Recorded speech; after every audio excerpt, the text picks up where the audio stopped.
2026 আর বাস্তুর বিশেষ কিছু টিপস বদলে দেবে আপনার জীবনকে।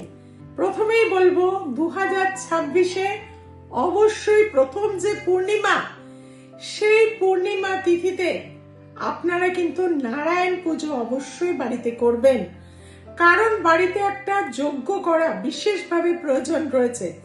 তার পাশাপাশি শনিবার বা মঙ্গলবার লেবু লঙ্কা কিনে এনে অবশ্যই মেন দরজায় লাগিয়ে দেবেন। চেষ্টা করবেন প্রতি শনিবার করার বা প্রতি মঙ্গলবার দিন করার। এবং বাস্তুর নর্থের দিকে আপনাকে কিন্তু একটা জলের পাত্র, মাটির পাত্রে কিন্তু রেখে দেবেন। বিভিন্ন ফ্লাওয়ার সেখানে কিন্তু দেবেন, বিশেষত 5টে করে ফ্লাওয়ার। দেখবেন ভাগ্যের উন্নতি আপনার হবেই।